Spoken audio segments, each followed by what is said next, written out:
Hey folks, Nick here from AnotherBooktuber channel, and today I'll be reviewing Don't Fear the Reaper by Stephen Graham Jones. Don't Fear the Reaper is the second entry in the planned Indian Lake trilogy and takes place 4 years after My Heart is a Chainsaw. I was not a huge fan of Chainsaw, which I believe places me in the minority.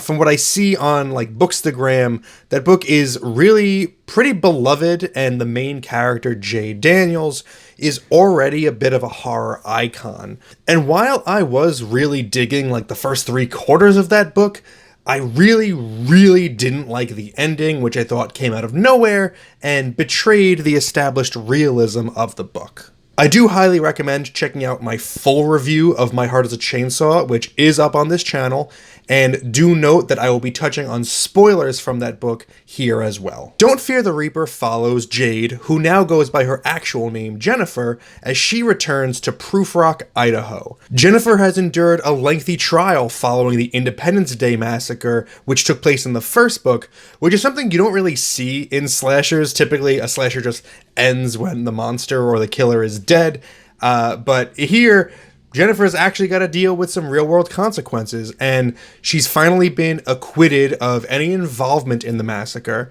so she returns home, and accompanying her is the storm of the century, a blizzard that's blocked up roads, brought down the power, and allowed a vicious serial killer to escape custody. Whew, boy, if I had a nickel. That brutal slasher is Dark Mill South, a massive hulk of a man that could easily go toe-to-toe with Kane Hodder's Jason any day of the week, and now he's loose in the vulnerable lake town. Pretty soon, dead bodies start to show up in the path of high school student Cinnamon Baker, giving her the unenviable role of Final Girl. Luckily, she's got a few horror movie experts by her side to help fight back against this monster. Don't Fear the Reaper is an improvement over My Heart is a Chainsaw in every respect, and I couldn't be happier about that. This was gruesome and action-packed from page 1 without sacrificing any of the emotion and human connection that worked so well in the first book. The best decision that Stephen Graham Jones makes here is to get out of Jay Daniels' head. In My Heart is a Chainsaw, that book was completely from her point of view, so we didn't get to see anything that she didn't see, hear anything that she didn't hear, or even get to think anything that she didn't think. This severely limited the scope of that book, and it directly led to the ending feeling like a complete mess, because since Jade didn't have any supernatural experiences, when the ending goes full supernatural, it comes out of nowhere, and it ruins the effect created by an otherwise great rest of the book.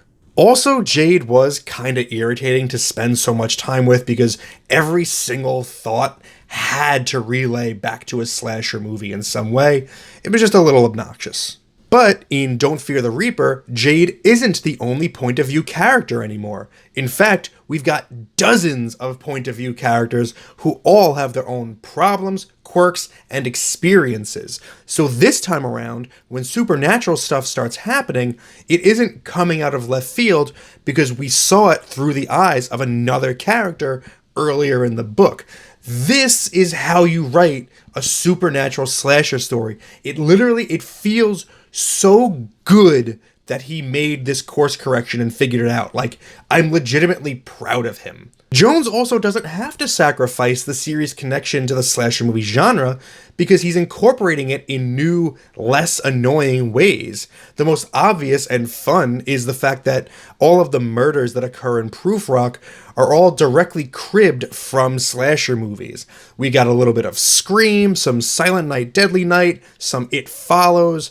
It's a really fun mix, and it makes for some disgusting scenes. One particularly gory scene that I really enjoyed was one student who survived their initial attack, but they're left with their eyeball hanging out of their face, but they can still see out of it, so they're getting this weird, stereo vision, and they have to cover up their eyeball to prevent, this sensory overload that they're getting from it. Just literally lock up Stephen Graham Jones for thinking of stuff like this. It's gross and awesome.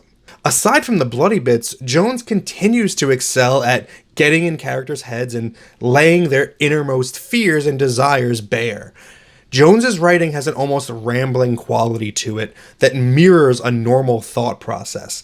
This sometimes leads to longer chapters that can meander a bit and be hard to follow, but it's almost always worth the effort. It's really so much more satisfying to read Jade's thoughts in this way than it is to just have her go, "Oh, this must be what Nancy felt like in Nightmare on Elm Street." I really love the scene here where Jade reconnects with Letha when she gets back to town. Letha Mondragon was the original final girl of the series, surviving the Independence Day massacre, even if her jaw didn't. Plastic jaw notwithstanding, Letha has grown up, gotten married, and had a daughter.